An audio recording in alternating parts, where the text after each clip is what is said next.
Zebra 3, Zebra 3. Alerte Action Joe. Alerte Action Joe.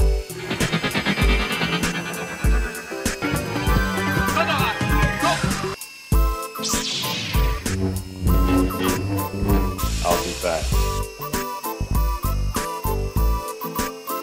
Donc les Gentlemen Collectionneurs, c'est une association loi 1901 qui n'est pas un fan club. C'est vraiment une association de collectionneurs et de passionnés de cinéma et de séries télé et de sciences. Et on l'a créé avec Olivier Cabourdin il y a maintenant il y a une vingtaine d'années à peu près. Et on explore les différents thèmes des univers de science-fiction. Alors on a fait Alien, on a fait Battlestar Galactica, on a fait Cosmos 1999, on a fait du Star Trek. L'an passé on a fait les années 50, tous ces merveilleux films de cette époque-là, avec Matsumoto et puis donc Albator. Voilà. Donc les Gentlemen Collectionneurs, c'est tout ça. En fait, la passion pour les objets, le modélisme, le maquettisme, comme on appelle en France, moi depuis ma tendre enfance, j'ai toujours été passionné par le cinéma et les séries télé, par les techniques cinématographiques. Alors d'abord je suis un cinéphile, c'est vrai, hein, mais j'aime beaucoup les objets, qui a fait les effets spéciaux, pourquoi tel design de vaisseau. Par exemple Ron Cobb avait dessiné par exemple le Nostromo d'Alien. Et en essayant et en approfondissant ces connaissances-là, ça permet d'ouvrir d'autres univers et de s'apercevoir que tous ces artistes-là ont participé à d'autres œuvres et que souvent on retrouve ces mêmes personnes-là à des endroits différents. Le premier Star Wars, par exemple, en 1977, avait été tourné en Angleterre et les objets, c'était les Anglais qui avaient fabriqué les sabres laser. C'est pas américain. Alors même si ALM, donc, qui est la boîte d'effets spéciaux de George Lucas pour fabriquer donc, les effets spéciaux à base de modèles et de motion control, les caméras commandées par ordinateur, etc. Mais tous ces props, les blasters, les sabres laser, en fait, ont été fabriqués par des Anglais qui ont travaillé sur Alien et qui ont travaillé sur Superman, etc. Et j'aime beaucoup ces filiations, c'est absolument magique pour moi. Ça a été créé vraiment avec talent et en France, on ne sommes pas non plus des manchots. Seulement, il n'y a pas du tout cette même vision, cette même ferveur, cette même passion pour le cinéma de science-fiction. Quand tu vois que, comment s'appelle notre réalisateur français qui a fait, Luc Besson, merci, était obligé de partir aux États-Unis, même si derrière il y a eu Mézières qui a fait quelques designs pour le 5e élément. Le gars, il a fallu quand même qu'il parte aux États-Unis. C'est dire que c'est dommage, le pays des effets spéciaux, parce que c'est grâce à Méliès qu'on a ça. Le pays des inventions, parce que beaucoup d'inventions sont nées en France.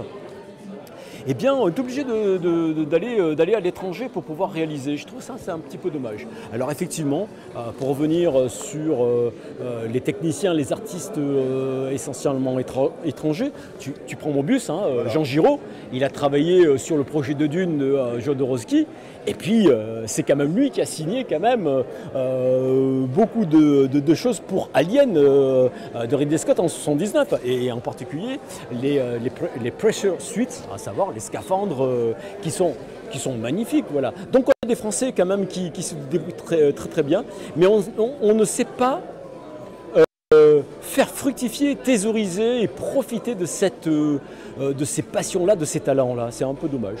En fait, l'état d'esprit, en particulier des collectionneurs et des studios, a changé depuis ces dernières années. À l'époque, quand on faisait des effets spéciaux, les effets spéciaux étaient considérés comme un élément narratif, constructif, enfin en tout cas un élément scénaristique qui aidait le scénario. Ce n'était pas le but avoué de faire des effets spéciaux. On fait des effets spéciaux dans Autant on emporte le vent, il y a des effets spéciaux, ça passe totalement inaperçu parce qu'en fait ça sert le scénario. La scène de l'incendie où les maisons flambent et compagnie, c'était fait avec des made paintings et des maquettes, ou des modèles plutôt. Mais comme c'est un film qui est censé se passer au 19e siècle, 18e, 19e siècle, donc c'est pas un film à effets spéciaux comme 2001, l'Odyssée de l'espace. Donc le public, le spectateur, ne va pas remarquer que c'est un effet spécial. Mais beaucoup de films ont des effets spéciaux qui servent le scénario, mais on ne s'en aperçoit pas. Dans 2001, bien entendu, quand tu te montes des vaisseaux, c'est comme Star Wars, il est bien difficile de s'imaginer que ce ne sont pas des effets spéciaux. Et donc, une fois que l'exercice était fait, une fois que le travail était fait, tous ces objets-là étaient mis au rebut, étaient détruits et ne servaient quasiment plus. Sauf cas exceptionnel, on pouvait retrouver un modèle dans une autre production, maquillé avec une autre couleur. Par exemple, ça a été le cas de la soucoupe volante ou du navire spatial, le croiseur C-57D de Planète Interdite, que l'on voit dans un épisode de la 4e dimension. Voilà. Donc ils avaient détourné l'objet, ils avaient mis une décoration et puis ça sert pour le scénario. Mais une fois que c'est fait, donc ça part à la poubelle. Avec les années, et surtout avec l'avènement de Star Wars, il y a eu une prise de conscience que l'objet qui était utilisé pour les effets spéciaux était une œuvre d'art, sont des œuvres d'art. Et George Lucas a eu raison de ne pas détruire les objets parce que quand il y a des expositions style à la Cité des Sciences et à Lyon, etc., George Lucas a fait, a exposé ces objets qui sont des objets pour des effets spéciaux mais qui deviennent des pièces d'art à part entière. C'est pour nous, c'est comme si on allait voir la Joconde au Louvre. C'est exactement pareil. Tu vois un Star Destroyer, le Faucon Millennium ou le sabre laser utilisé par Luke dans les films. Mais pour nous, c'est exactement la même teneur. On va être autant pas moison devant ces objets-là que devant le penseur de Rodin et ses sculptures. Voilà. Donc ce sont vraiment des œuvres à part entière. Et donc, depuis quelques années, les studios se sont aperçus qu'en fait, il y avait un engouement pour les objets de tournage, ce qu'on appelle les props, et qu'il y a matière à faire de l'argent dans les ventes. Et donc, depuis quelques années, il y a de nombreuses ventes aux enchères d'objets de tournage. Et là, les prix, les tarifs ne sont pas ceux, escomptés parce que les collectionneurs, là pour le coup, ce sont je dirais pas de vrais collectionneurs parce que nous sommes tous des vrais collectionneurs à notre humble niveau. On peut avoir du budget 50 € pour s'acheter je ne sais pas quoi et puis trouver qu'un autre objet qui coûte 300 €, eh bien tu vas te saigner un petit peu. Mais nous sommes tous des collectionneurs, de vrais collectionneurs à tous les niveaux. Seulement pour les objets de tournage, il n'y avait pas trop cette mode-là. Il y a quelques années, on pouvait s'offrir un objet de tournage pour quelques centaines de dollars, voire quelques milliers de dollars. Aujourd'hui, c'est plus vrai maintenant, il faut être riche comme Crésus, comme Bezos ou comme Musk pour pouvoir s'offrir par exemple un Millennium Falcon ou ne serait-ce que le X-Wing de Star Wars, même si c'est un modèle pyro. Le modèle pyro, savoir celui qui était fait pour les explosions, qui n'avait pas autant de détails que le modèle héros. Voilà. Donc aujourd'hui, on dépense très facilement 50, 100 000 $, voire 200 000, 300 000 $ pour des pièces. Moi, je viens du maquettisme et du modélisme depuis ma tendre enfance, depuis mon jeune âge. Je fais des maquettes, ce qu'on appelle des maquettes, ce qu'on appelle en anglais des modèles kits, des modèles assemblés donc. Et je me rappelle, moi, on pouvait s'acheter un vaisseau de Star Trek, de Star Wars, le chasseur-taille de Vador en maquette, pour quelques dizaines de francs. Aujourd'hui, pour avoir une belle réplique, c'est plusieurs centaines d'euros. Les budgets ont éclaté et quand tu veux même acheter une maquette aujourd'hui, même une maquette basique, ça te coûte 50, 70, 100 €. Ce qui n'est plus rien, quoi. Les rapports ont changé. Mais il faut dire aussi que le prix des matières premières a changé aussi. Hein. Moi, je le vois en tant que réparateur. Les cols, les plastiques, etc., c'est quand même cher. En fait, là, cette année, les Gentlemen Collectionneurs ont choisi le thème des armes de science-fiction. Parce que c'est un domaine qui nous plaît, d'abord la science-fiction, et puis que les armes n'ont jamais été abordées dans les expositions. Alors certes, des armes de Star Wars, il y en a toujours eu sur les stands de fan club, En tant qu'exposition sur le seul thème des armes, ça n'avait jamais été fait. Donc on a mis les petits plats à l'écran et on collectionnait ça et on s'est rendu compte qu'en fait, on avait quand même pas mal d'armes qui méritaient d'être présentées sous ce sujet-là, ou en tout cas sous ce thème-là. Alors il y a un petit peu de tout, hein. On explore aussi bien Ghostbusters que tu as devant toi, ça va le monde de Star Trek. Alors tout n'est pas là bien entendu parce qu'on a quand même un grand étage d'armes. Donc il y a du Robocop, les armes, tu vois, il y a du Rahan, il y a du Conan le Barbare, il y a du Man in Black, il y a le Seigneur des Anneaux, parce que l'anneau est quand même une arme. Elle est, c'est un objet qui est destiné à prendre le pouvoir, donc comme une arme qui peut tuer également. James Bond, Logan's Run qui est donc l'âge de cristal, Aliens. Enfin bon voilà, Cosmos 1999, Halo, Albator, Stargate, Battlestar Galactica. Alors c'est un mélange d'objets, on a des objets de collection qui sont purement et simplement sortis des boîtes, parce que nous sommes également des collectionneurs et on aime bien ça aussi, quand on n'a pas besoin de mettre à la main dans les pinceaux et dans les peintures. Il y a des objets qui sont des objets du commerce, mais dont la peinture mérite d'être refaite, donc on refait des peintures. Et il y a ce qu'on appelle des garage kits ou des kits qui, eux, ont besoin d'assemblage et d'une peinture pour pouvoir être répliqués. Et dans le cas, tiens là, puisque tu es ici, là nous avons les armes de Halo, et c'est Olivier qui a fait ça. Ce sont des joujoux, des nerfs qui ont été détournés, qui ont été repeints. Alors bien nettoyé, avec une belle peinture dessus, eh bien l'objet devient tout de suite un collector. Les nerfs là, on a détourné la chose, mais alors si tu permets, on va revenir un petit peu en arrière. Mais tu me parles de création, par exemple,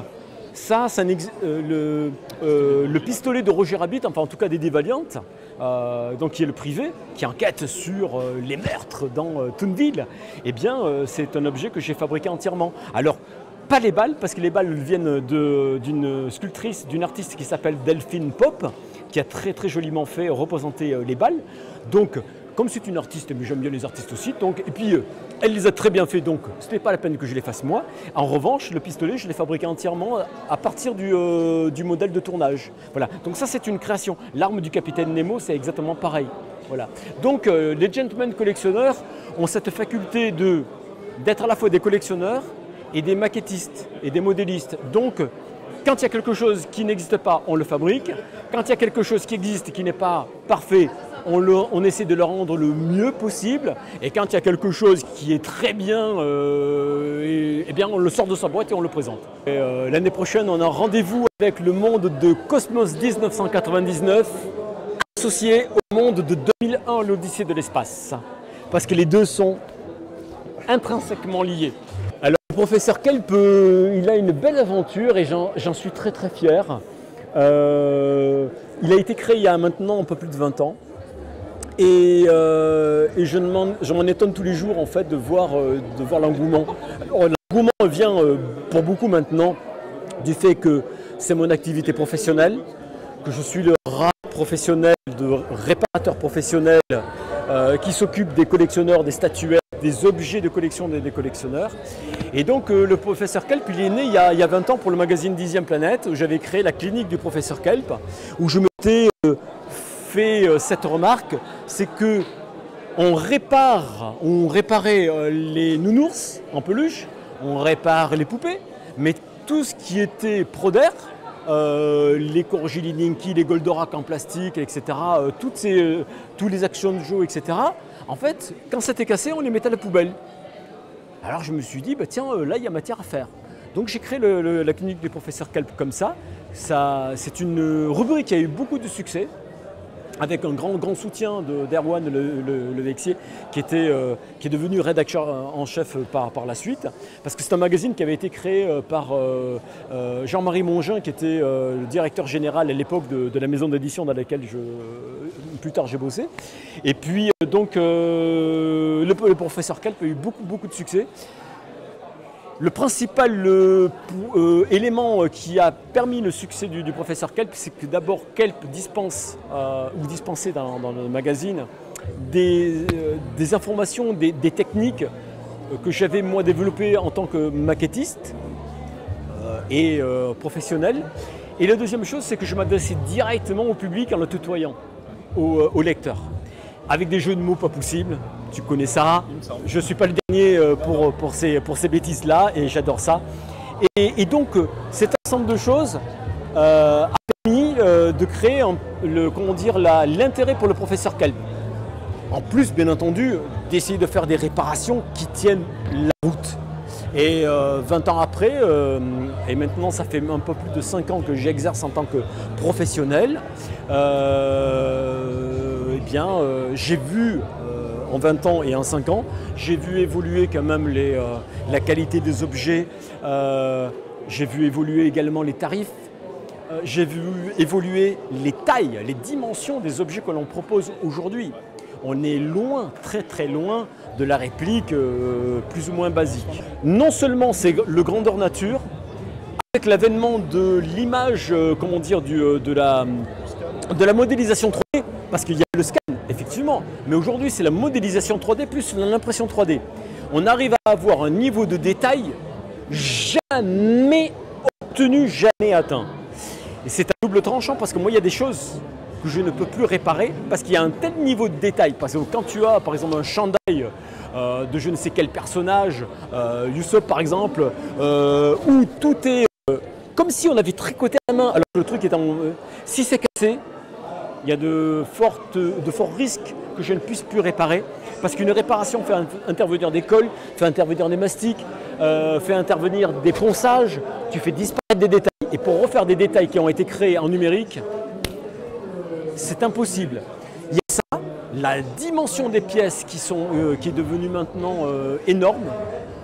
Et maintenant, je vois une évolution, c'est qu'on est passé, non seulement on est passé de cette modélisation 3D, mais on est arrivé à des bustes, voire des répliques presque taille réelle en silicone, extraordinaire, qui était réservé pour le seul qui a même marché de la réplique de film. Et là, j'ai vu dernièrement qu'il y a un buste de Terminator qui va être mis sur le marché avec une animatronique à l'intérieur. Donc on a la gueule de Schwarzy qui bouge comme ça. Et on a déjà la main mécanique avec les doigts qui bougent. Donc là, ce qui était réservé au seul bénéfice des effets spéciaux dans des studios d'effets spéciaux, eh bien on est en train de transposer les techniques d'effets spéciaux vers les collectionneurs pour qu'ils aient des répliques non seulement les plus fidèles en termes de détails et de forme, mais en plus ça bouge. C'est hallucinant, hallucinant. On me retrouve sur Facebook parce que je n'ai pas encore le courage de faire ma page, mon site internet. Mais sur Facebook, c'est vachement bien, c'est que je suis en direct avec les collectionneurs. Et si on doit me contacter pour une réparation, c'est par mail. Je fais par courriel électronique, bien entendu, à clinique@professeurkelp.fr. Et là, s'il y a une casse ou une demande ou quoi que ce soit, on m'envoie un petit message avec des photos et puis je réponds bien entendu.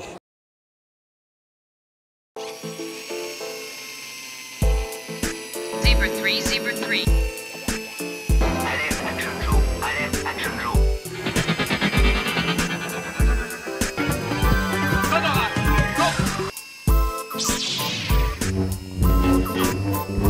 I'll be back.